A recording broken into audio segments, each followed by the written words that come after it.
আল্লাহ রাব্বুল আলামিন বলেন, জেনাকারিনী পুরুষ, জেনাকারিনী নারী আর জেনাকারা পুরুষ, তাদের শাস্তি হচ্ছে উভয়কে 100 করে দৌড়া মারা, প্রাণদণ্ড দিয়ে দেওয়া।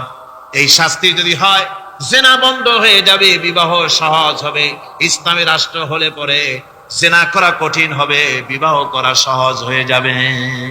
এটা হচ্ছে কোরআনের আইনের সুন্দর বিধান। জেনার শাস্তি, চোরের শাস্তি, নরহত্যার শাস্তি জুডিশিয়াল লয়ের আওতায়, ফৌজদারি দণ্ডবিধির আওতায় এগুলি পড়ে। এগুলি সব কোরআন শরীফে আছে না নাই? আছে কিনা? তাহলে কি করে আপনি বলবেন আপনি ধর্ম নিরপেক্ষ? আপনি শুধু ধর্ম আপনার ব্যক্তিগত ব্যাপার আর রাজনীতি একটা আলাদা ব্যাপার। এবারে আল্লাহ রাব্বুল আলামিন মদ পান সম্পর্কে, যারা মদ পান করবে, জুয়া খেলবে যারা, তাদের সম্পর্কে, মদ্যপায়ীদের ব্যাপারে আল্লাহ পাক বলছেন, ইন্নামাল খামরু ওয়াল মাইসিরু ওয়াল আনসাবু ওয়াল আজলামু রিজসুম মিন আমালিশ শাইতানি ফাজতানিবুহু। আল্লাহ পাক বলেন, নিঃসন্দেহে মদ, জুয়া এবং পাশা, এই সমস্ত খেলাকে, এই সমস্ত জিনিসকে নাপাক ঘোষণা করা হয়েছে। এগুলি সব হতেছে শয়তান কর্তৃক উদ্ভাবিত নোংরা কাজ। এগুলি শয়তানের কাজ। মদ আর জুয়া কার কাজ? যারা বলেন কার কাজ? শয়তানের কাজ। সুতরাং ফাজতানিবুহু, এর থেকে তোমরা ফিরে থাকো। আল্লাহ বলছেন মদ এবং জুয়া মানুষকে আল্লাহর জিকির থেকে ফিরায় রাখে। ফাহাল আনতুম মুনতাহুন, এগুলি শোনার পরেও কি তোমরা এর থেকে ফিরে থাকবে না? এবার আল্লাহ রাব্বুল আলামিন ওজনে কম দেওয়া সম্পর্কে বলছেন।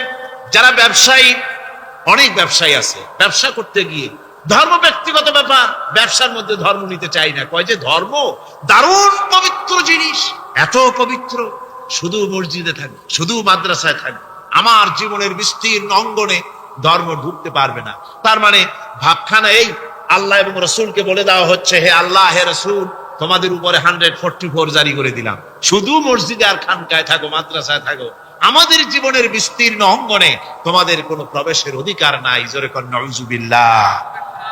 আল্লাহ পাক মানুষের জীবনের সকল ক্ষেত্রে আইন চলবে আল্লাহ। ইনিল হুকমু ইল্লা লিল্লাহ, আইন চলবে কার? আল্লাহ রাব্বুল আলামিন বলেন, ওজনে কম দিও না। ওয়াউফুল কাইলা ইযা কিলতুম ওয়াজনু বিল কিসতাসিল মুস্তাকিম। মেপে যখন কোন জিনিস দিবে, পরিমাপে কম দিবে না। ওজন করে যখন দিবে, ওজনেও কম দিবে না। আল্লাহ পাক কোরআনে কারীমের মধ্যে সুন্দর করে সব কথা বলে দিলেন। ওজনে কম করো না, পরিমাপে কম করো না, সঠিকভাবে এটাকে দিও।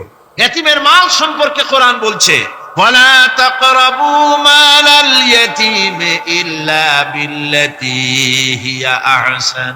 এতিমের মাল ভক্ষণ করা তো দূরের কথা, এর নিকটবর্তী হয় না। তবে হ্যাঁ, এতিম বয়সপ্রাপ্ত হওয়া পর্যন্ত যদি আমানত রাখো, সেটা ভিন্ন কথা, কিন্তু এতিমের মালকে ভক্ষণ করো না অবৈধভাবে। এতিমের মালের সুরক্ষার জন্য আল্লাহ পাক বলে দিলেন। অশ্লীলতা সম্পর্কে, আজকে সমাজে অশ্লীলতা চলছে, বেহায়ামি, নগ্নতা চলছে, এ সম্পর্কে আল্লাহ পাক বলছেন, কুল ইন্নামা হাররামা রাব্বিয়াল ফাওয়াহিশা মা যাহারা মিনহা ওয়া মা বাতান। আল্লাহ পাক বলেন, হে নবী, আপনি বলে দেন, আমার প্রভু নিঃসন্দেহে প্রকাশ্য এবং অপ্রকাশ্য সব রকমের নির্লজ্জতা এবং পাপাচারকে নিষিদ্ধ ঘোষণা করেছেন, হারাম করে দিয়েছেন। প্রকাশ্য এবং অপ্রকাশ্য সব রকমের পাপাচারকে, নির্লজ্জতাকে আল্লাহ পাক নিষেধ করেছেন।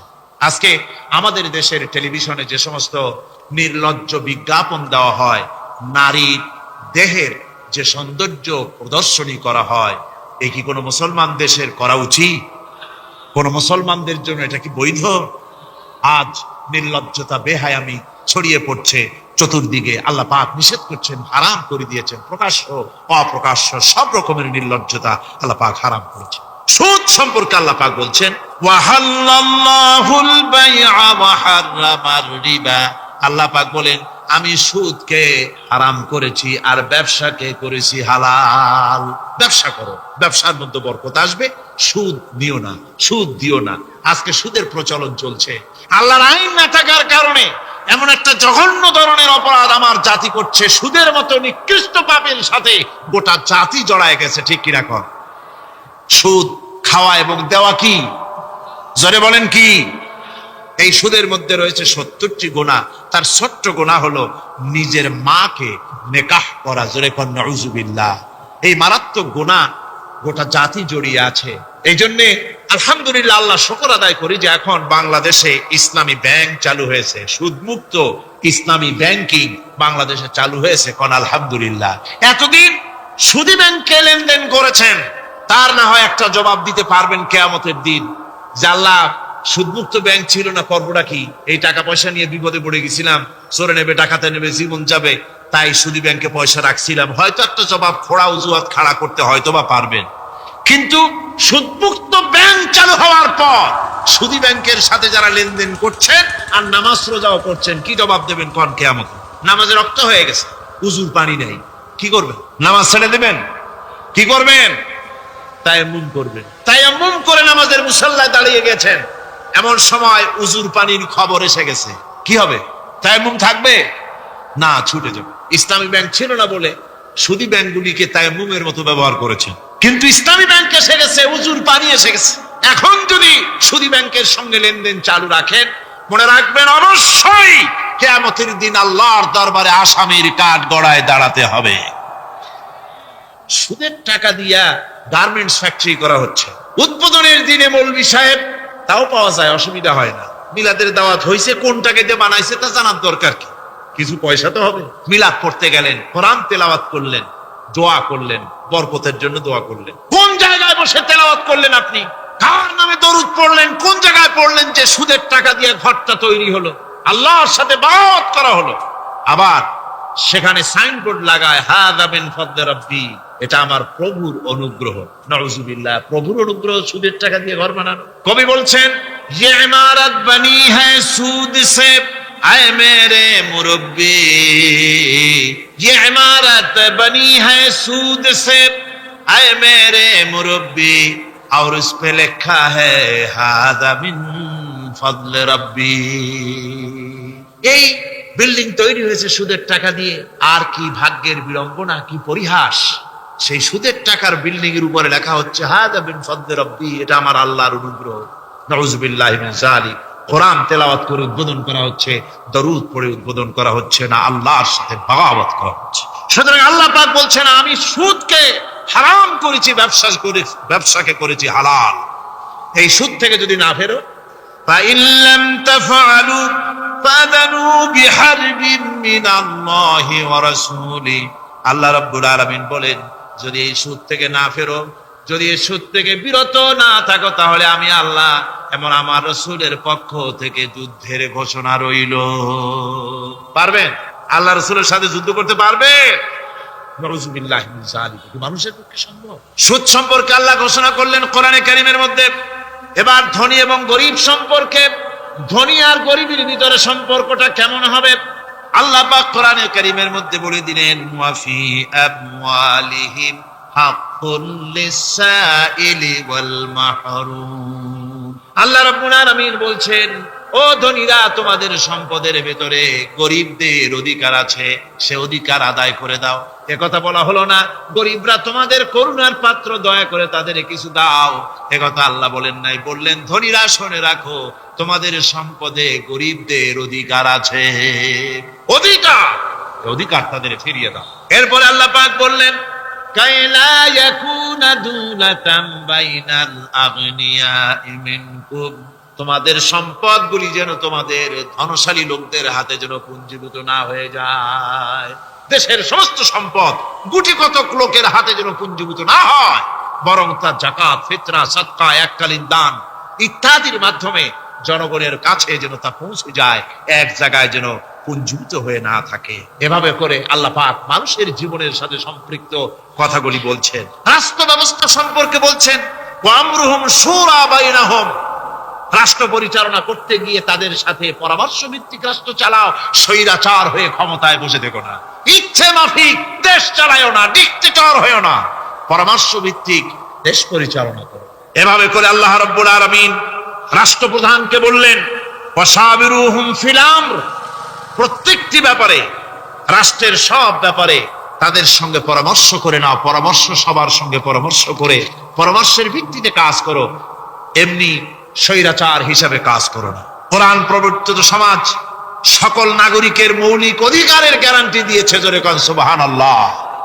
এখন আমি যে কথাগুলি বলবো, এই কথাগুলি শুধু মুসলমানদের জন্য নয়, হিন্দু, মুসলমান, খ্রিস্টান, বৌদ্ধ, নারী, পুরুষ, সাদা, কালো, বর্ণ, ভাষা, দল, মত নির্বিশেষে সমস্ত মানুষের জন্য নাগরিক অধিকারের গ্যারান্টি দিচ্ছে কে? আল্লাহ পাক। জোরে বলেন, কে দিচ্ছেন? আল্লাহ পাক। আল্লাহ পাক জীবনের নিরাপত্তা দিচ্ছেন। কোরআনের আইন যদি চালু হয়, নাগরিকদের জীবনের নিরাপত্তা লাভ হবে, জোরে কোন সুবহানাল্লাহ। কিভাবে হবে? আল্লাহ রাব্বুল আলামিন বলেন, ওয়ালা তাকতুলুন নাফসাল্লাতী হারামাল্লাহু ইল্লা বিল হক। আল্লাহ পাক বলছেন, যে জীবনকে আল্লাহ হারাম সম্মানই করেছেন, ন্যায় ব্যতীত তাকে খবরদার হত্যা করো না। মানুষকে হত্যা করো না, খবরদার হত্যা করো না। আল্লাহ পাক হত্যা নিষিদ্ধ ঘোষণা করে দিলেন আর বললেন, মান কাতালা নাফসান বিগাইরি নাফসিন আও ফাসাদিন ফাকান্নামা কাতালান নাস জামিআ। কেউ যদি কোন নরহত্যা এবং বিপর্যয় সৃষ্টি করে, কোন অপরাধ ছাড়া যদি কেউ কোন নির্দিষ্ট অভিযোগ, তাকে হত্যার শাস্তি দেওয়া যায় কোরআন অনুযায়ী, এরকম ছাড়া যদি অন্যায়ভাবে কেউ কাউকে হত্যা করে, তাহলে একটা লোক হত্যা করা নয়, একটা মানুষ হত্যা করার অর্থ হলো গোটা বিশ্বের সমস্ত মানুষকে হত্যা করা। কে বলছেন এ কথা? আল্লাহ পাক বলছেন। আল্লাহর নবী বলেন, তোমাদের মধ্যে সর্বোত্তম ব্যক্তি সেই, তোমাদের ভিতরে ভালো ব্যক্তি, উত্তম ব্যক্তি সেই, যে ব্যক্তি নিজে কোরআন শেখে আর অন্যকে শিখায়। কোরআন যে শেখে আর অন্যকে যে শিখায়, সেই ব্যক্তি হলো তোমাদের মধ্যে সর্বোত্তম ব্যক্তি, ভালো ব্যক্তি। সুবহানাল্লাহ পড়েন। কোরআনে কারীমের এই মর্যাদা সম্পর্কে রাসূল কারীম সাল্লাল্লাহু আলাইহি সাল্লাম বলেছেন, দুই ব্যক্তিকে, দুই শ্রেণীর লোককে ঈর্ষা করা যায়। অমুকে বিরাট বাড়ি করেছে, সে বাড়ি থেকে হিংসা হয়, আমি ওরকম বাড়ি করব, অমুকের মতো নেতা হব, অমুকের মতো বড় লোক হতে হবে।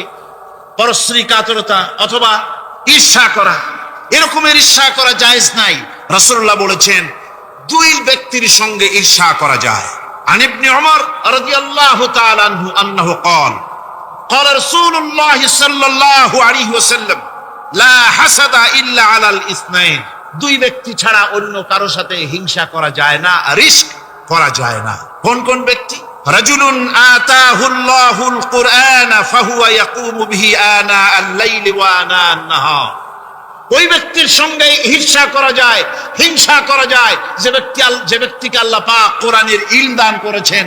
সে ব্যক্তি দিন রাত কোরআন তেলাওয়াত করে, কোরআনের উপরে আমল করে, কোরআনের উপরে থাকে, মানুষকে কোরআনের দাওয়াত দেয়। ওই লোকের সাথে ঈর্ষা করা দরকার, যে তার মতো হতে চায়। ওয়ারাজুলুন আতাহুল্লাহু মালান ফাহুয়া ইউনফিকু মিনহু আনা আল-লাইলি ওয়া আনা আন-নাহার। মুত্তাফাকুন আলাইহি। বুখারী মুসলিমের হাদিস। রাসূলুল্লাহ বলছেন, অন্য আরেক ব্যক্তি হচ্ছে যে ব্যক্তিকে আল্লাহ পাক মাল দিয়েছেন, সম্পদ দিয়েছেন, ওই ব্যক্তি তার মাল আর সম্পদকে দিন রাত দুহাতে আল্লাহর রাস্তায় খরচ করে। তার মতো হওয়ার জন্য তার সাথে ঈর্ষা করা যেতে পারে। আমার বন্ধুগণ, এই কোরআন হচ্ছে এমন এক কিতাব, যে কোরআনকে নিয়ে যারা অগ্রসর হয়, আল্লাহ তাদেরকে বাড়ায় দেন। আর কোরআনের সাথে যারা হিংসা করে, বিদ্বেষ করে, আল্লাহ তাদেরকে অধঃপাতিত করে দেন। عن عمر بن الخطاب رضي الله تعالى عنه أنه قال قال رسول الله صلى الله عليه وسلم إن الله يرفع بهذا الكتاب أقواما ويضع به آخرين رواه مسلم। হযরত ওমর রাদিয়াল্লাহু তাআলা আনহু বলছেন যে আল্লাহ পাক এই কোরআনের সাহায্যে এক শ্রেণীর লোককে প্রতিষ্ঠিত করবেন দুনিয়ার বুকে, এবং আখিরাতেও আরেক শ্রেণীর লোককে করবেন অধঃপাতিত। যারা কোরআনের সাথে বিরোধিতা করবে, তারা যদি হিরো হয়, আল্লাহ তাদেরকে জিরো বানাবেন। কি বানাবেন? জোরে কোন কি বানাবেন? জিরো বানিয়ে দিবেন। আর কোরআনকে নিয়ে যারা আগ বাড়ে, তারা যদি জিরো হয়, আল্লাহ পাক তাদেরকে কি বানায় দেন?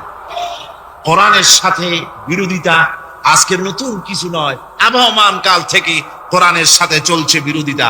বিশ্বকবি, কবি সম্রাট আল্লামা ইকবাল, আল্লাহ তাকে জান্নাতুল ফেরদাউস নসিব করুন, সবাই বলুন আমিন।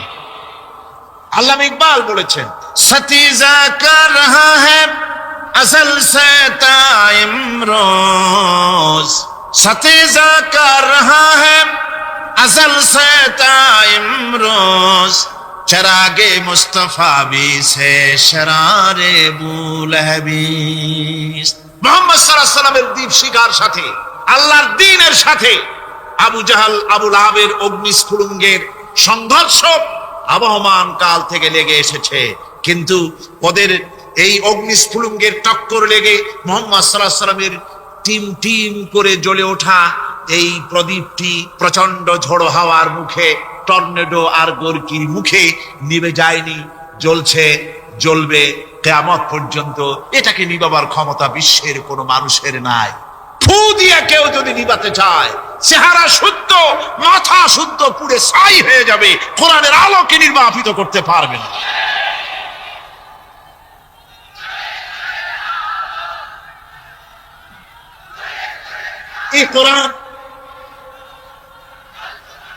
এই কোরআন যার সিনার ভিতরে থাকে, যার সিনার মধ্যে থাকে সে হয় সমৃদ্ধ, আর যার সিনার মধ্যে থাকে না সে হয় সবচাইতে ফকির আর এতিম।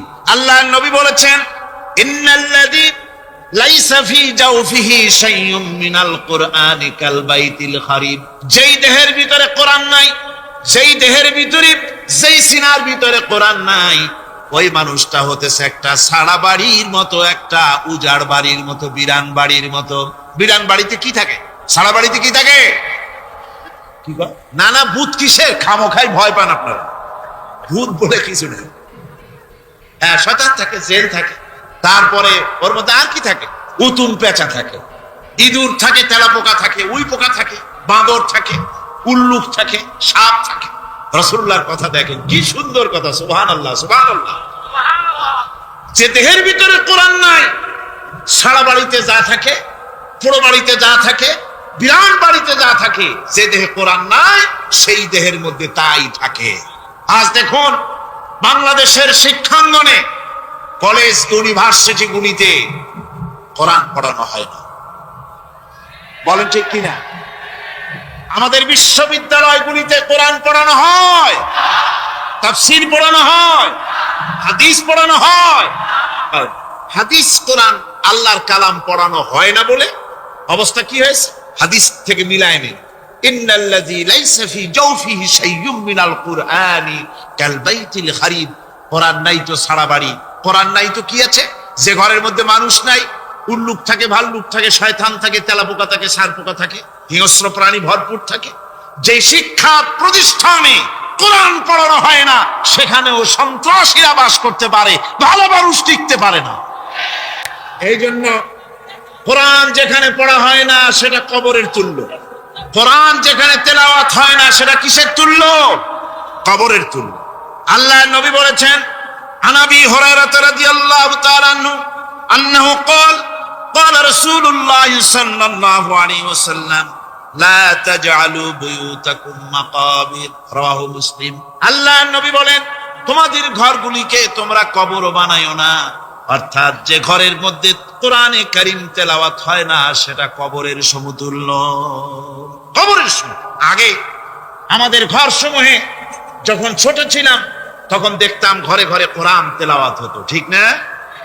প্রত্যেকটা ঘরের জানালা দিয়া সকালবেলায় আওয়াজ আসতো, আউযু বিল্লাহি মিনাশ শাইতানির রাজীম, বিসমিল্লাহির রাহমানির রহিম।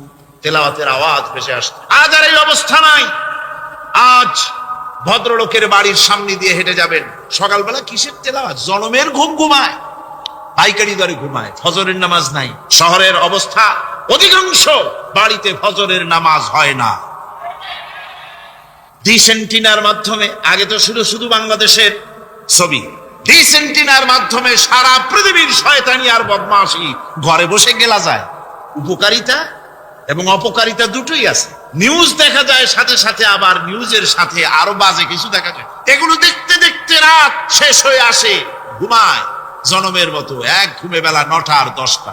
কিসের ফজরের নামাজ আর কি এর কোরআন শরীফ তেলাওয়াত করে। এরপরে উঠলো 9টা-10টার সময়, উঠে তারপরে গানের মাস্টার এসে গেছে। তখন ইতিমধ্যেই গানের মাস্টার এসে গেছেন। কি দুর্ভাগ্যজনক সত্য কথা, ইংরেজি যে টিচার পড়ান, অঙ্ক যে টিচার করান, সপ্তাহে 3 ঘন্টা পড়াবেন, বেতন 2500 টাকা। আর প্রতিদিন সকালবেলা এসে যদি কোনো মুসলমান কোনো একজন মৌলভী সাহেব, হাফেজ সাহেবকে রাখেন কোরআন তেলাওয়াত করাবার জন্য, কোরআন পড়াবার জন্য সন্তানকে, প্রতিদিন আসতে হবে, প্রতিদিন 2 ঘন্টা পড়াতে হবে, আর মাসের শেষে বেতন 500 টাকা। কোরআনে কারীমের সাথে এই আচরণ। ও, আমি বেশি বলে ফেলেছি। যাদের অভিজ্ঞতা আছে তারা বলছেন 200 টাকা। এরপরে অঙ্ক ইংরেজি তো কাজে লাগে, ভালো কথা। তারপরে গানের মাস্টার আসছেন, তিনি শেখাবেন কি? রবীন্দ্রসঙ্গীতের প্যানপ্যানানি, যা শুনলে পরে কানে ময়লা জমে যেতে পারে, যে গান শুনলে জীবিত মানুষ মৃত্যু হয়ে যায়। নজরুলের কথা শেখানো হবে না, তাহলে সেটা হবে সাম্প্রদায়িকতা। গানের মাস্টারকে, নাচের মাস্টারকে 5000 টাকা, 10,000 টাকা পর্যন্ত বেতন দেওয়া হয়। এ জাতির জন্য আল্লাহর রহমত কেমনে আসবে? কি কারণে আসবে? কোরআনে কারীম যারা তেলাওয়াত করবেন তাদের সম্পর্কে আল্লাহর নবী বলেন, মান ক্বারাআল কুরআনা ফাস্তাযহারাহু ফাহাল্লা হালালাহু ওয়া হাররামা হারামাহু আদখালাহুল্লাহুল জান্নাহ। আল্লাহর নবী বলেন, যে ব্যক্তি কোরআন শরীফ তেলাওয়াত করবে এবং কোরআনের হালাল অনুযায়ী হালালকে মেনে চলবে, হারাম অনুযায়ী হারাম থেকে ফিরে থাকবে, এরকম কোরআনের উপরে যে তেলাওয়াত করবে আর আমল করবে, আল্লাহ রাব্বুল আলামিন কিয়ামতের দিন তাকে জান্নাতের ভিতরে প্রবেশ করাবেন। শুধু বেহেশতে যাবে না, ওয়াসাফাহু ফি আশরাতিন মিন আহলি বাইতিহি কুল্লুহুম কাদ ওয়াজাবাত লাহুন নার। নবীজি বলেন, এই কোরআনে কারীমের বরকতে কিয়ামতের দিন ওই ব্যক্তি তার রক্ত সম্পর্কিত 10 জন আত্মীয়ের ব্যাপারে সুপারিশ করার জন্য তৌফিক পাবে আল্লাহর দরবারে। এমন 10 ব্যক্তি, সেই 10 ব্যক্তির জন্য হিসাবের পরে জাহান্নাম ওয়াজিব হয়ে গিয়েছিল, এমন 10 ব্যক্তি সম্পর্কে কোরআনের তেলাওয়াতকারী আর আমলকারী আল্লাহর দরবারে সুপারিশ করার জন্য পারমিশন পাবেন। এমন নিয়ামত, সেই নিয়ামত থেকে আমরা বঞ্চিত হয়ে যাচ্ছি। আমি বলি না যে আপনারা কলেজ ইউনিভার্সিটিতে ছেলেদের পড়তে দিবেন না, আমি তা বলি না।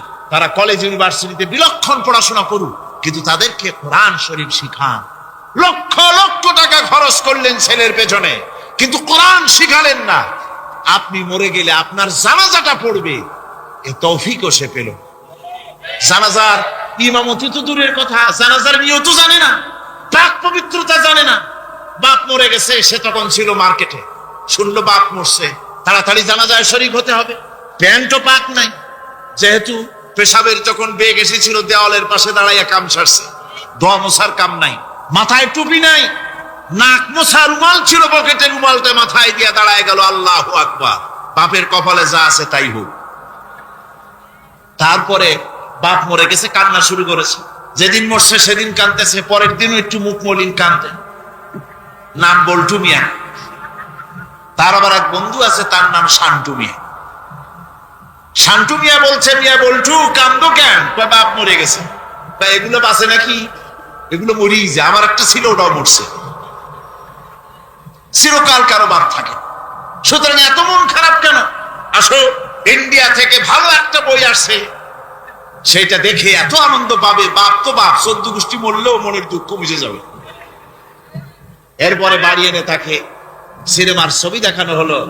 ছবি সে দেখলো, ফেরার সময় বাপের কবরের কাছ থেকে যাওয়ার সময় দাঁড়িয়ে গেল ক্ষণিকের জন্য। আহারে বাপ, বিদায় হয়ে গেলা, কি দেব তোমার? কিছু তো নাই আমার কাছে, তাই সারা রাত ধরে যা কিছু দেখলাম এগুলি তোমার আমল নামায় দিয়ে গেলাম। জোরে কর নাউজুবিল্লাহ। আমি সমস্ত পিতাদেরকে বলতে চাই, সন্তানদেরকে কোরআন শিখান, কাজে লাগবে।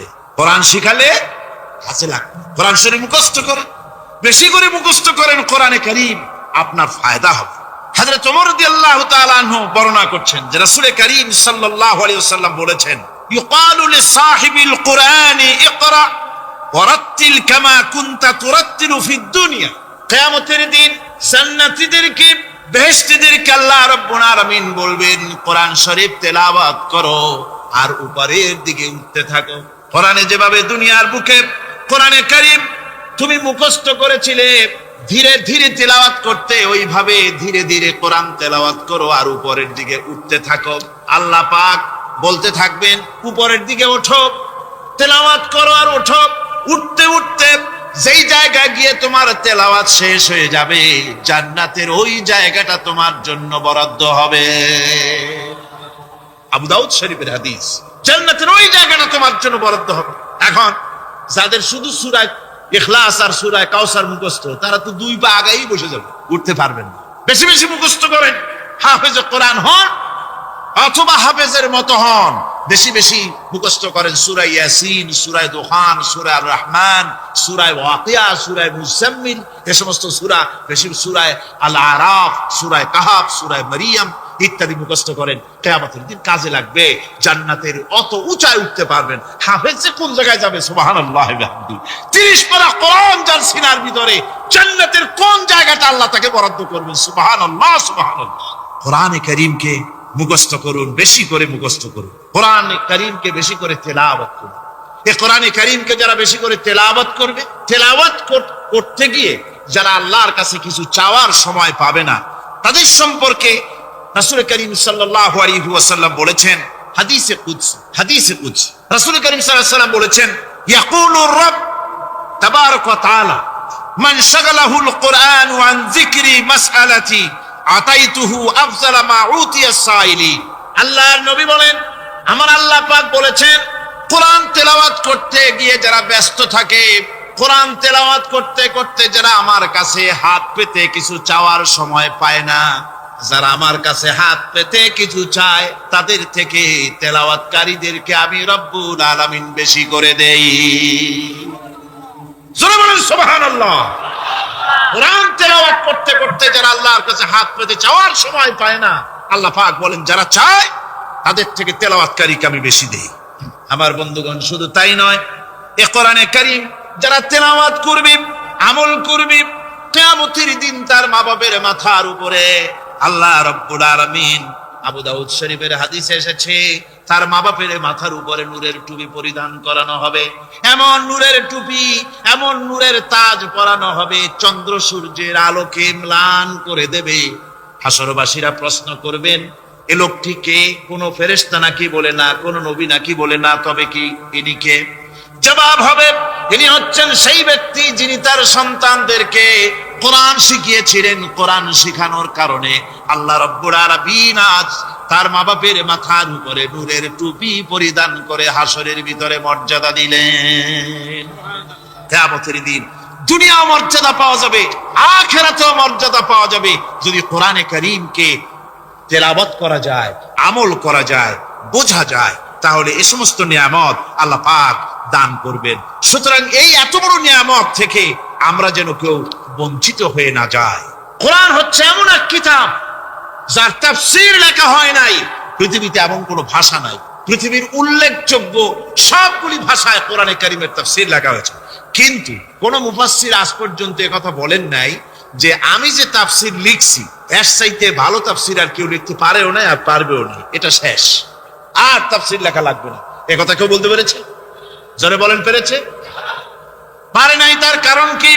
আল্লাহ রাব্বুল আলামিন বলেন, কুল লাউ কানাল বাহরু মিদাদান লিকালিমাতি রাব্বি লানাফিদাল বাহরু ক্বাবলা আন তানফাদা কালিমাতু রাব্বি ওয়ালাউ জিনা বিমিসলিহি মাদাদা। আল্লাহ পাক বলেন, নবী আপনি বলুন, আমার রবের কথাগুলি লেখার জন্য যদি সমুদ্রের পানিগুলি, সমুদ্রের সমস্ত পানিগুলি যদি কালিতে পরিণত হয়ে যায়, আর আমার রবের কথাগুলি যদি লেখা শুরু হয়ে যায়, আমার রবের কথাগুলি লেখার পূর্বে সমস্ত সমুদ্রের পানিগুলি শেষ হয়ে যাবে। তারপরে যদি আবার সমুদ্র ভরে দেওয়া হয়, আরো যদি লেখা হয়, তবুও আমার রবের কথা লেখা শেষ হবে না।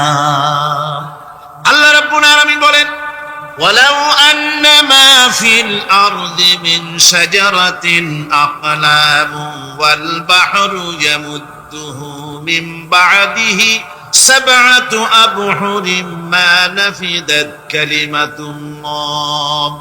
আল্লাহ রাব্বুল আলামিন বলেন, মা নাফিদাত কালিমাতুল্লাহ, আল্লাহ পাক বলেন 7টা সমুদ্রের পানি যদি একত্রিত করা হয়, 7টা সমুদ্রের পানি যদি এক জায়গায় করা হয়, এই পানিগুলি যদি কালিতে পরিণত হয়ে যায়, আর পৃথিবীর সমস্ত গাছগুলি যদি কলমে পরিণত হয়ে যায়, ওই গাছগুলি দিয়ে যদি ওই পানি রূপ কালি দিয়ে আমার প্রভুর কথা আল্লাহ রাব্বুল আলামিনের কোরআনের কথা যদি লেখা শুরু হয়ে যায়, লিখতে লিখতে সমস্ত পানিগুলি গাছগুলি শেষ হয়ে যাবে, আল্লাহ পাকের কালামের ব্যাখ্যা লেখা শেষ হবে না। মা নাফিদাত কালিমাতুল্লাহ, আল্লাহর কথা লেখা শেষ হবে না। এত বড় বিরাট আযীম কিতাব আল্লাহ পাক আমাদেরকে দান করেছেন, সুবহানাল্লাহ পড়েন। এই কিতাবের এত বড় গুরুভার আল্লাহ রাব্বুল আলামিন বলেছেন, লাউ আনজালনা হাযাল কুরআন আলা জাবালিন লারাআইতাহু খাশিআন মুতাসাদ্দিআন মিন খাশিয়াতিল্লাহ। আমি যদি এই কোরআনকে পর্বতের উপরে নাজিল করতাম, তাহলে তুমি দেখতে পেতে আমার ভয় ভীত সন্ত্রস্ত হয়ে পাহাড়গুলো চূর্ণ বিচূর্ণ হয়ে যেত। এত বড় আযীম কিতাব আমি তোমাদেরকে দান করেছি, যার গুরুভার বহন করতে কেউ রাজি হয়নি, পাহাড় পর্বত কেউ রাজি হয়নি, মানুষ রাজি হয়েছে। এই মানুষের উপরে আমি এটা অবতীর্ণ করেছি, গোটা বিশ্ববাসীর সামনে এই কিতাব আমি দিয়েছি তোমাদেরকে, এর দ্বারা হেদায়েত তোমরা গ্রহণ করবে। কিয়ামতের দিন আল্লাহর এই বিরাট নিয়ামত আমাদেরকে দান করলেন, আমরা এই নিয়ামতের নাশকর করেছি, অর্থাৎ এই কোরআনকে আমরা ব্যবহার করেছি সঠিকভাবে করি নাই, বেঠিক ভাবে করেছি। প্রথম দিন দ্বিতীয় দিন আমি বলেছি কোরআন শরীফকে শুধু তাবিজ তুমারের জন্য, শুধু সওয়াবের জন্য তেলাওয়াত করেছি। আসলে শুধু সওয়াবের জন্য তা আসলে কোরআন, কোরআন বুঝতে হবে, আমল করতে হবে, তবে না শান্তি পাবো। আপনি যদি কোরআন হচ্ছে মানুষের জীবন সমস্যার সমাধানের গ্রন্থ, ওষুধ খেলে রোগ ভালো হয়। ওষুধ খেলে কি হয়? কেউ যদি সকাল বেলায় তসবিহ হাতে নিয়ে 500 বার পড়ে ওষুধ ওষুধ ওষুধ, 500 বার পড়লে রোগ কি ভালো হবে? বরং রোগ আরো বাড়তে পারে চিল্লাতে চিল্লাতে। শীতের জন্য লেপ গায়ে গায়ে না দিয়া কেউ যদি চিল্লাইতে থাকে, জিকির করে লেপ্ত শোক লেপ্ত শোক লেপ্ত শোক, শীত কি বন্ধ হবে নাকি? পানির পিপাসায় ছটফট করে মানুষ যদি চিল্লায় পানি পানি পানি পানি পানি, পানির পিপাসা আরো বাড়বে। তাহলে কি বোঝা গেল? পিপাসা লাগলে পানি পান করতে হবে, শীত লাগলে কম্বলটা গায়ে দিতে হবে, রোগ হলে ওষুধটা খেতে হবে, তাহলে সব সমস্যার সমাধান হবে। অনুরূপ ভাবে আমরা শুধু কোরআনে কারীমকে তেলাওয়াত করি সওয়াবের নিয়তে, তার হুকুমগুলি জীবনের উপরে আমল করি না বলে আজকের জীবন আমাদের বিপর্যস্ত হয়েছে। ব্যক্তিতে, পরিবারে, রাষ্ট্রে শান্তি নাই, কোথাও শান্তি নাই এই কারণে। আর কিয়ামতের দিন রাসূল আসামি করবেন তাদেরকে যারা কোরআন অমান্য করেছে। রাসূল হবেন বাদী, বাদী হবেন কে? যারা বলেন কে বাদী হবে? রাসূল। আসামি হবে কারা? যারা কোরআন ছেড়ে দিয়েছে।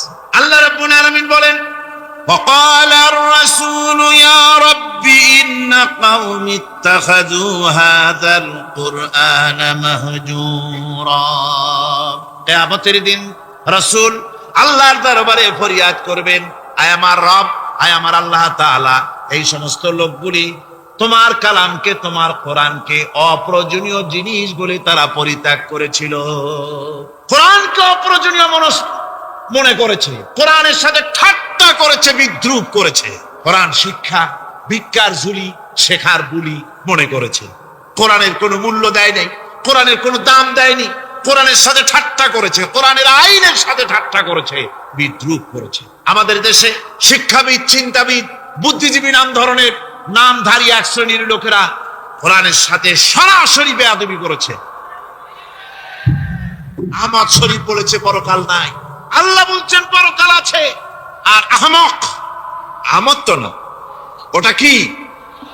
এই আহমক সে বলেছে পরকাল নাই, বিবাহ মানি না, কবর আযাব মানি না, কিয়ামতের দিন বিচার হবে তাও মানি না, অস্বীকার করেছে, এটাকে নিয়ে ঠাট্টা করেছে। আহমদ শরীফ লিখেছেন নিজে যে আল্লাহ বলতে কেউ নাই, মানুষ তাকে চিন্তা করে সৃষ্টি করেছে, স্রষ্টা বলতে কেউ নাই। তারপরে আর একটা মেয়ে লোক, আমি ওটার নাম নিতে ঘৃণা বোধ করি, এটি হচ্ছে এটি হচ্ছে চরম ধর্মদ্রোহী, রাষ্ট্রদ্রোহী, নাস্তিক, জাহান্নামের কীট, ডাস্টবিনের আবর্জনা। এই মেয়ে লোকটি বলেছে, তার বইতে লিখেছে, বেহেশত হচ্ছে এক অসভ্য উদ্যান।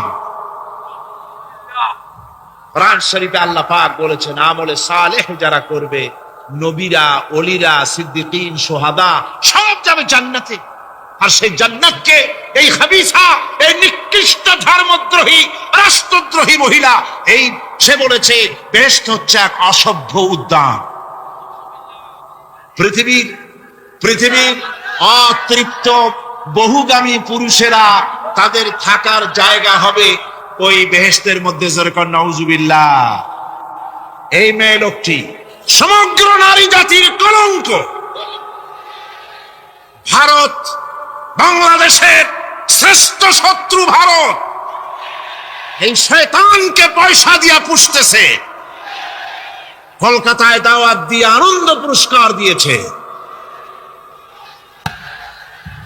তার বইয়ের মধ্যে, কত বড় নির্লজ্জ মেয়ে, বইয়ের মধ্যে লিখছে, বাসে বসে আমি যখন দেখি ছেলেরা পেশাব করার জন্য বাস থামলি বাসের থেকে নেমে দেওয়ালের পাশে গিয়ে প্যান্টের বোতাম খুলে পেশাব করে, আর মেয়েরা চুপ করে বসে থেকে পেশাবের যন্ত্রণা নিয়ে কষ্ট পায়, আমি আনন্দ পাবো সেই দিন যেদিন মেয়েরাও বাস থেকে নেমে দেওয়ালের পাশে দাঁড়িয়ে পেশাব করতে পারবে।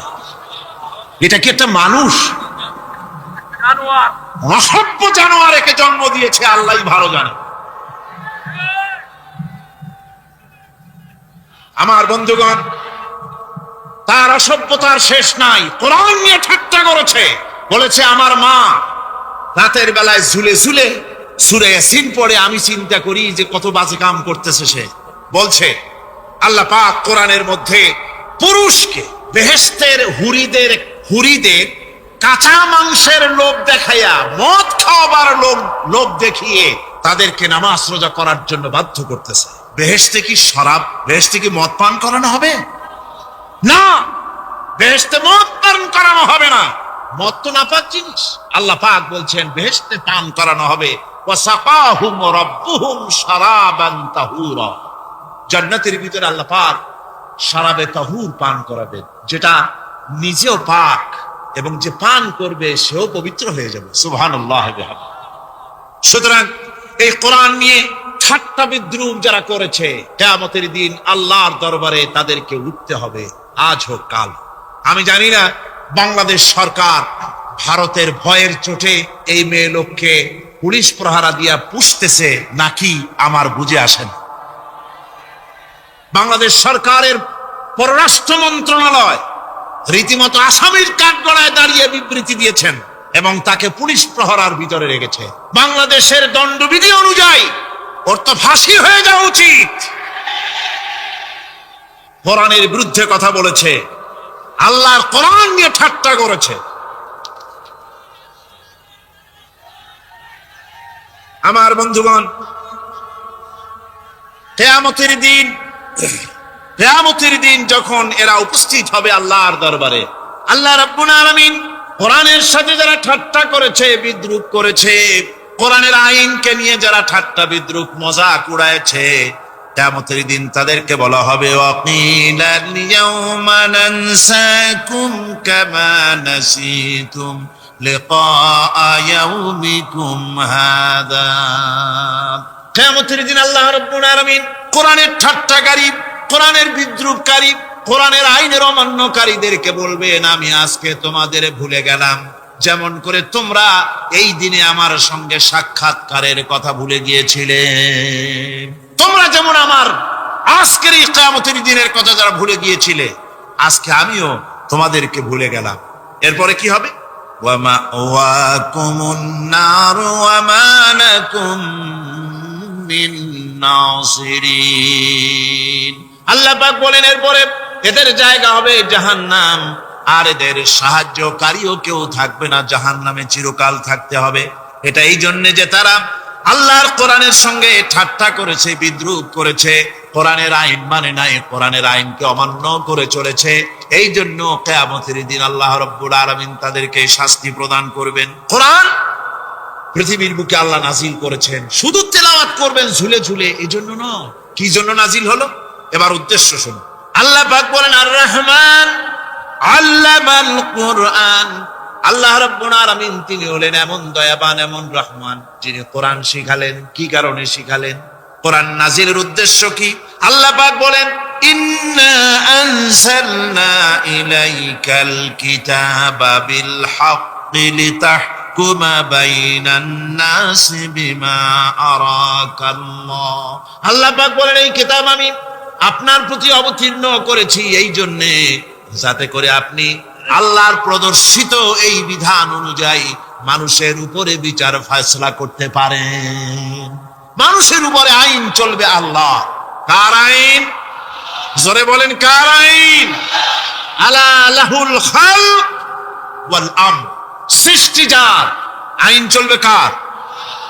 আল্লাহ পাক বলেন, এই জন্য নাজিল করলাম, কোরআন নাজিল করেছি যাতে করে কোরআনের আইন দিয়ে বিচার ফয়সালা করতে পারেন, সেই জন্যই কোরআন নাজিল করলাম। আসলে আল্লাহর নবীর এই পৃথিবীতে আগমনের উদ্দেশ্য ওটাই ছিল। হুয়াল্লাযী আরসালা রাসূলাহু বিল হুদা ওয়া দীনিল হক লিইয়ুযহিরাহু আলাদ-দীনি কুল্লিহি ওয়া কাফা বিল্লাহি শাহীদা। আল্লাহ রাব্বুল আলামিন বলেন, আমি আমার রাসূলকে দ্বীনে হক, সত্যের বিধান সহকারে দুনিয়ায় প্রেরণ করেছি। লিইয়ুযহিরাহু আলাদ-দীনি কুল্লিহি, আয় লিইয়ুগলিবাহু আলা সাইরিল আদিয়ান। সমস্ত আদিয়ানে বাতিলের উপরে আমার দ্বীনকে বিজয়ী করে দেওয়ার জন্য আমি রাসূলের কাছে কিতাব সহকারে তাকে অবতীর্ণ করেছি। এ দায়িত্ব শুধু মুহাম্মদ সাল্লাল্লাহু আলাইহি ওয়াসাল্লামের ছিল না, দুনিয়ার উপরে আল্লাহর দ্বীন কায়েম করা, আল্লাহর বিধান অনুযায়ী মানুষের বিচার ফয়সালার দায়িত্ব শুধু মুহাম্মদ সাল্লাল্লাহু আলাইহি ওয়াসাল্লামের ছিল না, সমস্ত নবীদের ছিল। কাদের ছিল? সব নবীদের ছিল। ফাবাসাল্লাহু আন-নাবিয়্যিনা মুবাশশিরিনা মুনযিরিন ওয়া আনজালা মা'আহুমুল কিতাবা বিল হাক্কি লিয়াহকুমা বাইনান নাস। আল্লাহ পাক বলেন, সমস্ত নবীদের কাছে আমি কিতাব অবতীর্ণ করেছি এই জন্য যে তারা সহজ এবং সোজা পথে যারা চলতে চায় তাদেরকে তিনি সুসংবাদ দিবেন, আর বাঁকা পথে যারা চলবে তাদেরকে তিনি জাহান্নামের ভীতি প্রদর্শন করবেন। আর আমি তার উপরে যে কিতাব অবতীর্ণ করেছি, এই কিতাব দিয়ে জনগণের উপরে বিচার ফয়সালা করবে, আইন চলবে আল্লাহর কিতাব দিয়ে। আইন চলবে কি দিয়ে? আল্লাহর কিতাব দিয়ে। আল্লাহর কিতাব অনুযায়ী জনগণকে পরিচালিত করবেন। এই জন্য আমি এই কোরআনকে নাজিল করেছি, অতীতেও এই কিতাবগুলি নাজিল করেছি। কুল ইয়া আইয়ুহান নাসু ক্বাদ জাআকুমুল হাক্কু মির রাব্বিকুম। আল্লাহ পাক বলেন, নবী আপনি বলে দেন, আপনি বলুন, হে মানব সকল, আল্লাহর পক্ষ থেকে তোমাদের জন্য মহাসত্য এসেছে। এই মহাসত্য যদি অনুসরণ করো তোমাদের জন্য কল্যাণকর হবে। ওমান দাল্লা ফাইন্নামা ইয়াদুল্লু আলাইহা। আর যদি কোরআনকে অমান্য করো, আল্লাহর কিতাবকে অমান্য করো, তাহলে তোমাদের জন্য অকল্যাণ হবে। আজ আপনারা বলেন, আল্লাহর কিতাবের আইন কি আমাদের দেশে চলে? কোরআনের আইন কি চলে? চলে না। কোরআনের আইন চলে না। আমরা কি খুব শান্তিতে আছি? খুব আরামে আছি? শ্রমিকরা তাদের শ্রমের মূল্য পায়, কৃষক তার উৎপাদিত পণ্যের সঠিক দাম পায়, নারী তার সতীত্বের মর্যাদা পায়। জনগণ কি আরামে ঘুমাতে পারে? না, জনগণ রীতিমতো দুবেলা পেট পুরে সমস্ত জনগণ খেতে পারে। এর একমাত্র কারণ হচ্ছে কোরআনের আইনকে অমান্য করা হয়েছে। ভালো করে কান পেতে শুনুন, আল্লাহ রাব্বুল আলামিন কোরআনে কারীমের মধ্যে পরিষ্কার করে বলেছেন, ওয়া মান লাম ইয়াহকুম বিমা আনজালাল্লাহু ফাউলাইকা হুমুল কাফিরুন। যারা নাকি আমার দেওয়া বিধান অনুযায়ী, কোরআন অনুযায়ী যারা বিচার ফয়সালা করে না, ফাউলাইকা হুমুল কাফিরুন, ফাউলাইকা হুমুজ জালিমুন, ফাউলাইকা হুমুল ফাসিকুন। যারা আমার দেওয়া বিধান অনুযায়ী বিচার ফয়সালা করে না, তারা কাফির, তারা জালিম, তারা ফাসিক। সুতরাং এর ভিতরে এই জুলমের মধ্যে জালিমদের অন্তর্গত, ফাসিকদের অন্তর্গত হয়ে বাংলাদেশের বহু মুসলমান, পৃথিবীর বহু এলাকার মুসলমান এর মধ্যে লিপ্ত হয়ে আছে। কোরআনের আইন চালু না করলে পরে, কোরআনের আইন না মানলে পরে জালিম হতে হবে, কাফির হতে হবে, ফাসিক হতে হবে। অর্থাৎ যতখানি না মানবেন ততখানি এই বিশেষণে বিভূষিত হতে হবে। এক শ্রেণীর লোক আছে যারা বলে বেড়ান ধর্ম আর রাজনীতি আলাদা। বলেন কিনা কর, জোরে বলেন, বলে কিনা ধর্ম আর রাজনীতি আলাদা। তারা বলে ধর্ম, আমরা ধর্ম নিরপেক্ষ থাকতে চাই। তারা কি থাকতে চায়? ধর্ম নিরপেক্ষ থাকতে চায়। কোরআনে কারিমে এই ধর্ম নিরপেক্ষবাদীদের ব্যাপারে কোরআন কি বলছে শুনুন। আল্লাহ রাব্বুল আলামিন বলেন, আলাম তারা ইলাল্লাযীনা ইয়াজউমুনা আন্নাহুম আমানু বিমা উনজিলা ইলাইকা ওয়া মা উনজিলা মিন ক্বাবলিক। আল্লাহ পাক বলেন, হে নবী, তুমি কি সেই সব লোকদেরকে দেখেছো যারা দাবি তো করে যে আমরা আল্লাহর উপর ঈমান এনেছি আর এই কিতাবের উপর ঈমান এনেছি, এর পূর্বে যত কিতাব নাজিল হয়েছে সেসব কিতাবের উপরেও ঈমান এনেছি। ধর্ম নিরপেক্ষবাদীরা তারা তো বলে না যে আল্লাহ মানি না, কোরআন মানি না, একথা বলে না, ওটা বলে না। কি বলে? সেই বলা কথাটাই আল্লাহ এখানে অনেক আগে বলে রেখেছেন। ওরা বলে যে আমরা অবশ্যই আল্লাহকে মানি, আল্লাহর কিতাব মানি, এর পূর্বে যত কিতাব নাজিল হয়েছে সেগুলোও মানি, তবে ইউরিদুনা আইয়াতাহাকামু ইলাত তাগুত, তারা চায় তাদের জীবনের সমস্ত সমাধান সমস্যার জন্য তাগুতের কাছে যেতে চায়। তাগুতকে, আল্লাহকে বাদ দিয়ে তারা যেতে চায় কোথায়? তাগুতের কাছে। জোরে বলেন, কিসের কাছে যেতে চায়? তাগুতের কাছে। তাগুত বলে কারে? তাগুত বলা হয় যে নিজে আল্লাহর আইন মানে না এবং অপরকেও আল্লাহর আইন অমান্য করতে বাধ্য করে, তাকে বলা হয় তাগুত।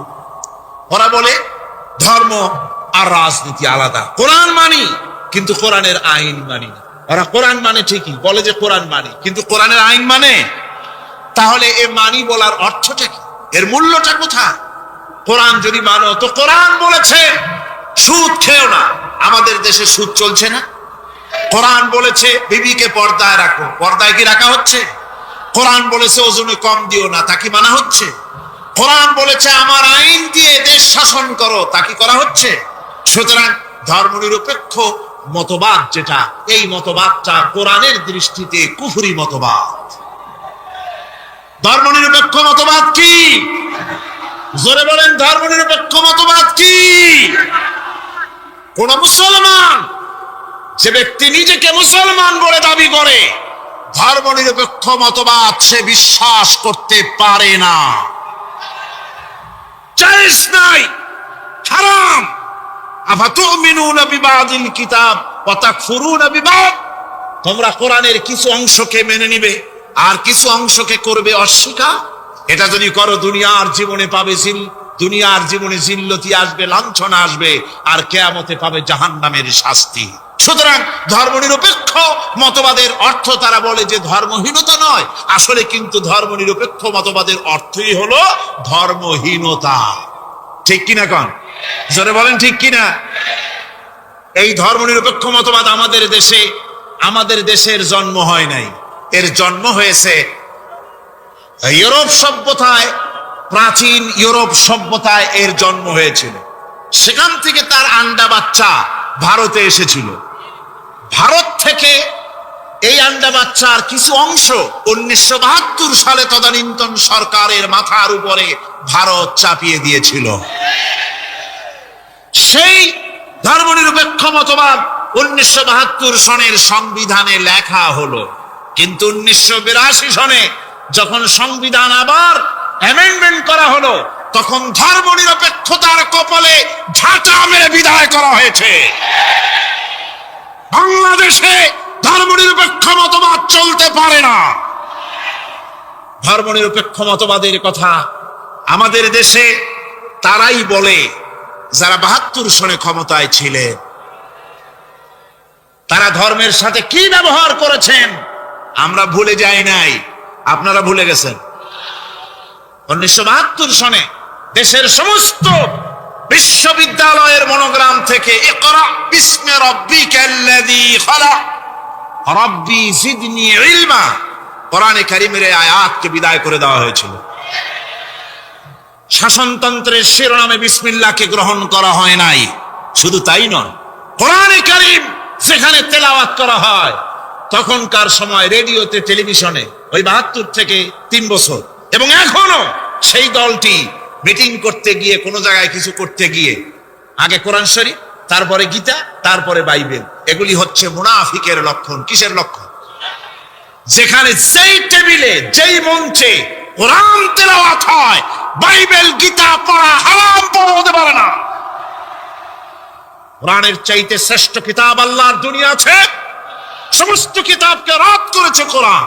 হযরত ওমর রাদিয়াল্লাহু তাআলা রাসূল করিম সাল্লাল্লাহু আলাইহি ওয়াসাল্লামের কাছে গিয়ে তাওরাতের একটা পাতা পড়তেছিল। হযরত আবু বকর রাদিয়াল্লাহু তাআলা সেখানে চলে এলেন। এসে দেখেন রাসূল করিম সাল্লাল্লাহু আলাইহি ওয়াসাল্লামের চেহারা মোবারক লাল হয়ে গিয়েছে গুসায়। হযরত আবু বকর বললেন, ওমর, তুই যদি এর থেকে মরে যেতিস, তুই যদি এর থেকে মরে যেতিস, তুই যদি এর থেকে মরে যেতি। 3 বার বলল। হযরত ওমর শিউরে উঠলেন, হতচকিত হয়ে উঠলেন। আবু বকর আমাকে মরার কথা বলছেন কেন? তিনি তাকিয়ে দেখেন রাসূল করিম সাল্লাল্লাহু আলাইহি ওয়াসাল্লামের চেহারা মোবারক গুসায় লাল। হযরত ওমর বলছেন, ইয়া রাসূলুল্লাহ, আমার এবং আমার পিতা মাতার জীবন আপনার কদম মোবারকে উৎসর্গ হয়ে যায়। আমি অপরাধ করেছি, কি অন্যায় করেছি হুজুর আমাকে? হুজুর বলছেন, ওমর, তুমি যে তাওরাতের পাতা আমার সামনে পড়তেছো, এই তাওরাত যার উপরে নাজিল হয়েছিল, সেই মুসা আলাইহিস সালাম যদি আজকে বেঁচে থাকতেন, তাহলে আমার উম্মতের ভিতরে শামিল হয়ে যাওয়া তার জন্য ফরজ হয়ে যেত। অতীতের সমস্ত কিতাবকে রদ করা হয়েছে, সমস্ত শরীয়তকে বন্ধ করা হয়েছে। সুতরাং কোন মুসলমানের প্ল্যাটফর্মে যেখানে কোরআন তেলাওয়াত হয়, বেদ, বাইবেল, গীতা পড়া হারাম। সেখানে এই মুনাফিকরা তাও করে থাকে।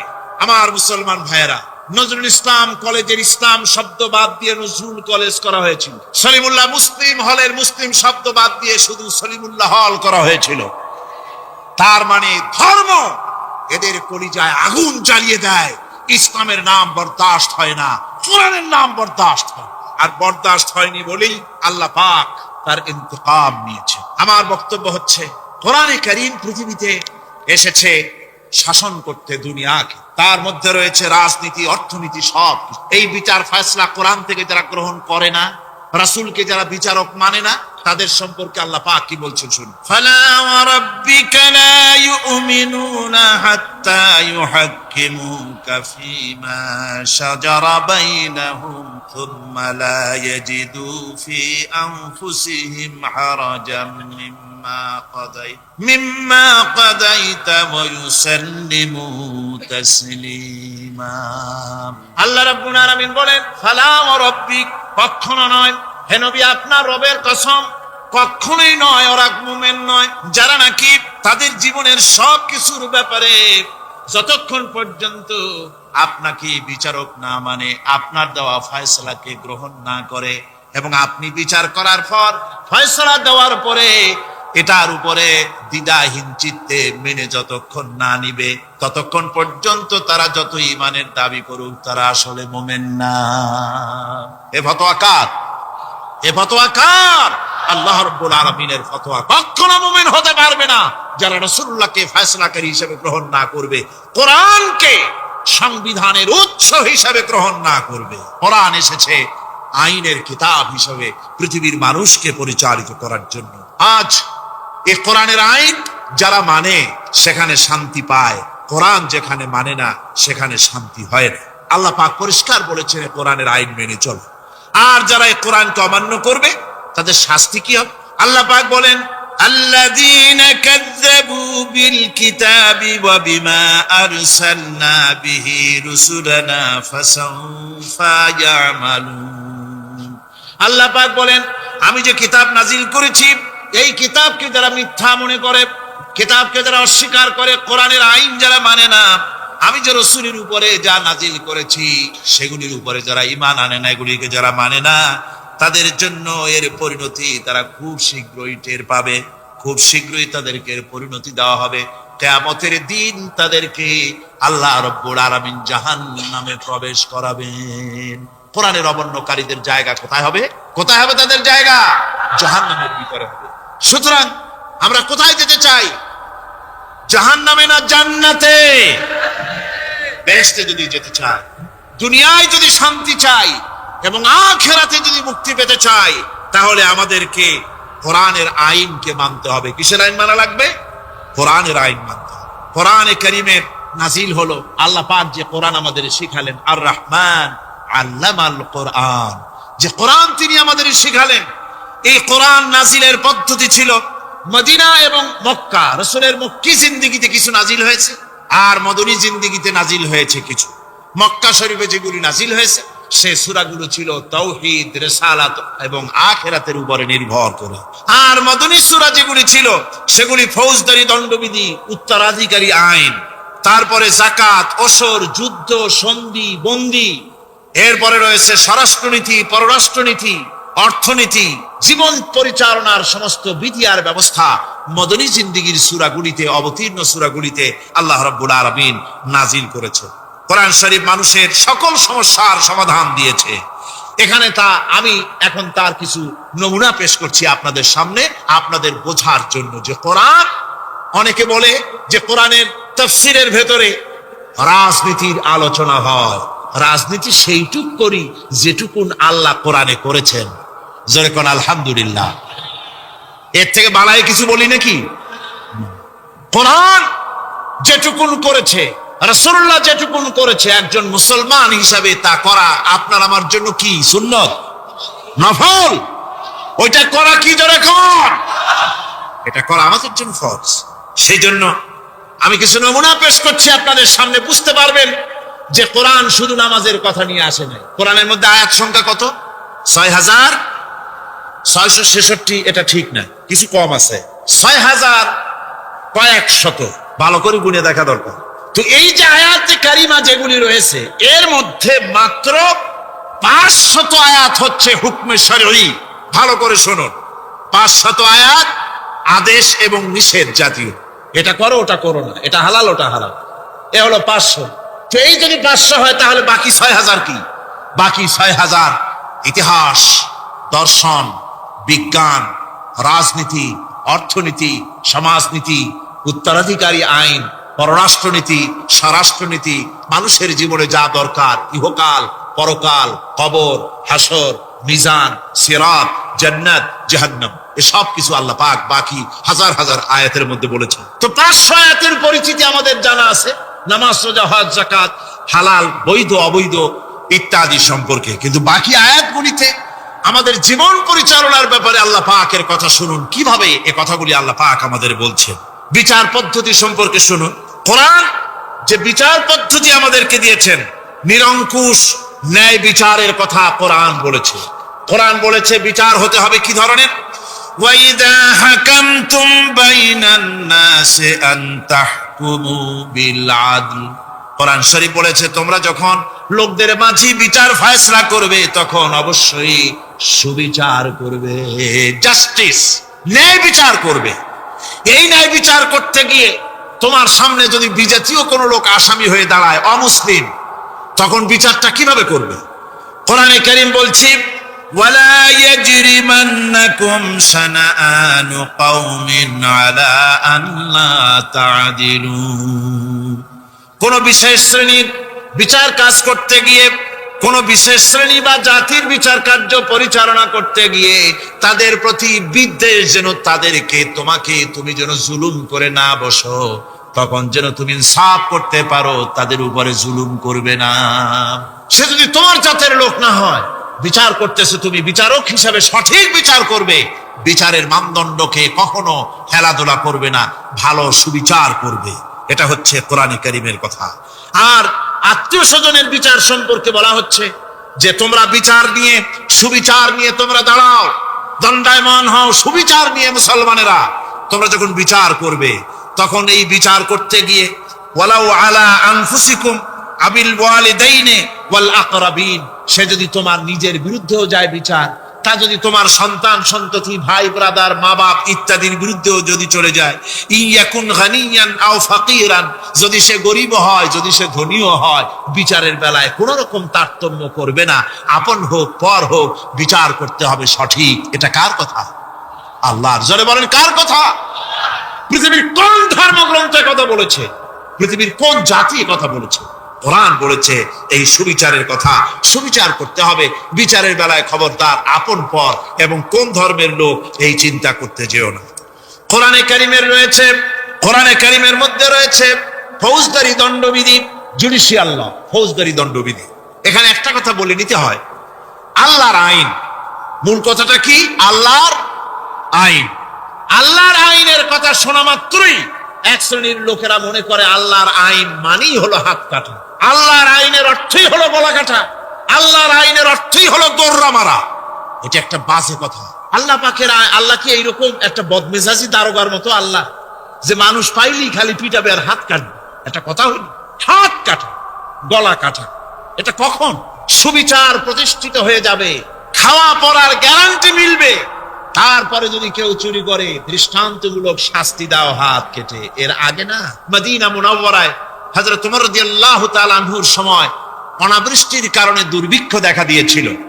তখন হযরত ওমর জাস্টিসদেরকে, ম্যাজিস্ট্রেটদেরকে ডেকে পরিষ্কারভাবে এলান করে দিয়েছিল, এখন যদি কোনো চোর ধরা পড়ে, এই দুর্ভিক্ষ চলাকালীন কোন চোর যদি ধরা পড়ে আর প্রমাণিত হয় পেটের জ্বালায় চুরি করেছে, খবরদার তার হাতকে তোমরা কাটবে না, খবরদার হাত কাটবে না। ইসলাম তো আগে পেটে দেয়। আগে কোথায় দেয়? পেটে। আর পরে দেয় পিঠে, আগে দেয় না। মানুষের খাওয়া পড়া, শিক্ষা, চিকিৎসা, বাসস্থান সবটার গ্যারান্টি দেওয়া হয়। মদিনায় যখন এই গ্যারান্টি এসে গেল, চোরের হাত কাটা আইন মক্কায় নাজিল হয় নাই, নাজিল হয়েছে মদিনা মুনাওয়ারায়, রাসূলের মদনী জিন্দেগিতে। কোন সময়? যখন রাসূলুল্লাহ প্রেসিডেন্ট। রাসূলুল্লাহ কি? যারে কোন রাসূলুল্লাহ কি? রাষ্ট্রপতি। সেই সময় মানুষ দরজা খুলে ঘুমাবার সুযোগ পেল, খাওয়া পড়া, শিক্ষা, চিকিৎসা, বাসস্থানের গ্যারান্টি পেল। এই সময় আল্লাহ রাব্বুল আলামিন তিনি যখন দেখলেন ইসলামী সমাজ ব্যবস্থা কোরআনের আইনের মাধ্যমে মানুষ সব রকমের নিরাপত্তা লাভ করেছে, পেটের সমস্যার সমাধান হয়ে গেছে, তখন আল্লাহ আইন জারি করলেন, আস-সারিকু ওয়াস-সারিকাতু ফাকতাউ আইদিয়াহুমা। চোর পুরুষ হোক আর নারী হোক, উভয়ের হাত কেটে দাও। পুরুষ হোক আর নারী হোক, এখন উভয়ের হাত কেটে দাও। দৃষ্টান্তমূলক শাস্তি হোক, যাতে করে এই চুরি আর না কেউ না করে। পেটে খাবার আছে, চাকরি আছে, ওষুধ আছে, শিক্ষা আছে, থাকার মতো জায়গা আছে, এখন চুরি করো কেন? তাহলে বোঝা যাবে এটা নেশায় পরিণত হয়েছে। কি হয়েছে? নেশা। তখন তো আর চোরকে বসায় সেলুট মারা আর যাবে না, এখন হাতটা কাটিয়া একটা শাস্তি দিয়ে দাও। আমাদের দেশে কিন্তু চোরের হাত কাটা আইনের ব্যাপারে কোনো চোরের আজ পর্যন্ত মিছিল করে না। বাংলাদেশের কোন ছোট ছোট চোর, যেমন তাল চোর, বেল চোর, কচু চোর, ছাতি চোর, জুতা চোর, আরো যত ছোট ছোট চোর, এই সব চোরেরা কি কোনোদিন মিছিল করেছে যে চোরের হাত কাটা আইন মানি না, মানবো না? বলেছে কেউ? কিন্তু এই আইনের বিরুদ্ধে সোচ্চার কারা? কোন চোরেরা? নিশ্চয়ই ছোট চোরেরা, বড় চোর।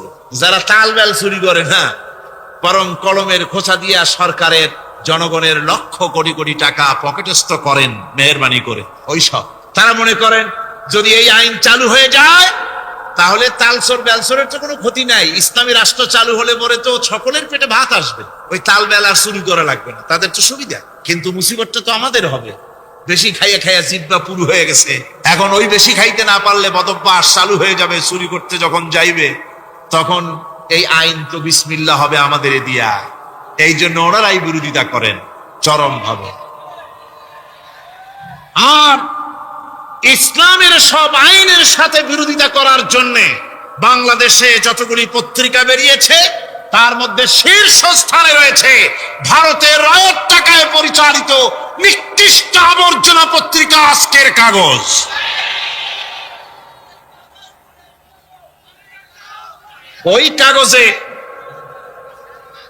এই কাগজে একটা প্রবন্ধ লেখা হয়েছে আজ।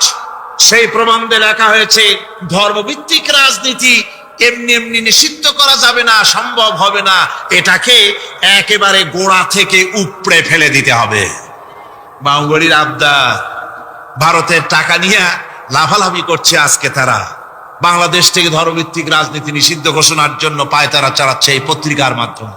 এই পত্রিকার একমাত্র কাজ গোটা জাতিসত্তাকে দ্বিধা বিভক্ত করা, ইসলামের বিরুদ্ধে ইয়াং জেনারেশনকে খেপিয়ে তোলার জন্য আদা পানি খেয়ে লেগেছে। ধর্মভিত্তিক রাজনীতি নিষিদ্ধ ঘোষণা করার জন্য আপ্রাণ প্রচেষ্টা চালাচ্ছে। সংসদে পর্যন্ত এই বক্তব্য উঠানো হয়েছে, তাই না? সংসদে উত্থাপিত হয়েছে ধর্মভিত্তিক রাজনীতি নিষিদ্ধ ঘোষণা করতে হবে। আমি বলেছি ধর্মভিত্তিক রাজনীতি নিষিদ্ধ ঘোষণা করে ফেলেছিল রাশিয়া। রাশিয়ার যেই পার্লামেন্টে বসে ধর্মভিত্তিক রাজনীতি নিষিদ্ধ ঘোষণা করা হয়েছিল, যে পার্লামেন্টের ঘোষণার বলে লক্ষ লক্ষ মুসলমানদেরকে জবাহ করা হয়েছে রাশিয়ায়, যে পার্লামেন্টের ঘোষণার বলে মসজিদ মাদ্রাসা ভেঙে চুরি একাকার করে দেওয়া হয়েছিল রাশিয়ায়, যেই পার্লামেন্টে বসে আলেম ওলামা পীর দরবেশদেরকে হত্যা করার জন্য নির্দেশ দেওয়া হয়েছিল রাশিয়ার যে পার্লামেন্ট থেকে, সেই দেশ আজ আর আস্ত নাই, দেশটা টুকরা টুকরা হয়ে গিয়েছে। বাংলাদেশের পার্লামেন্টে আজকে যারা এই দুঃসাহসিক কথা বলছেন, ধর্মভিত্তিক রাজনীতি নিষিদ্ধ ঘোষণা করার কথা যারা উচ্চারণ করছেন, রাশিয়ার পার্লামেন্টের ইতিহাস ভুলে যাবেন না। বাংলাদেশে 11.5 কোটি তৌহিদি জনতার তৌহিদি রক্ত, তৌহিদি চেতনা সমস্ত শরীরে মাথায় আর রগ রেশায় টকবক করছে। ইসলামী চেতনা, ইসলামের রক্ত। এই মুসলমানদের সাথে আগুন নিয়ে খেলা করার চেষ্টা করো না। আমার বন্ধুগণ, কোরআনের আইন বন্ধ করার ক্ষমতা কারো নাই। আইন চালু হলে পরেই শান্তি আসবে। ওরা বিরোধিতা করছে, ওরা বলছে চোরের হাত কাটা আইন, এটা হচ্ছে একটা অমানবিক ব্যাপার। আইনটা কার? আল্লাহ। মানুষগুলি কার? তা তোমারা তো দরদ কেন? মায়ের চাইতে মাসির দরদ বেশি। এটা কি খুব সুলক্ষণ? না, এটা দারুণ কুলক্ষণ। সুতরাং আল্লাহ রাব্বুল আলামিন তার আইন হচ্ছে শাশ্বত আইন। চোরের হাত কাটা আইন অর্থ এ নয় যে বাংলাদেশ ইসলামী দল যদি ক্ষমতায় আসে পাইকারি দরে চোরের হাত কাটা আরম্ভ করবে না। ততক্ষণ পর্যন্ত আইন চালু হবে না যতক্ষণ পর্যন্ত সমস্ত মানুষ তাদের কর্মসংস্থান না হবে, খাবার না পাবে, চাকরি বাকরি না হবে, খেয়ে পরে খাওয়া পড়া শিক্ষা চিকিৎসা বাসস্থান সবটার গ্যারান্টি মিলবে, তারপরে আইন চালু হবে। এর আগে আল্লাহ রাব্বুল আলামিন ফৌজদারি দণ্ডবিধির আওতার ভিতরে চোরের কি শাস্তি হবে তা বললেন। নরহত্যার শাস্তি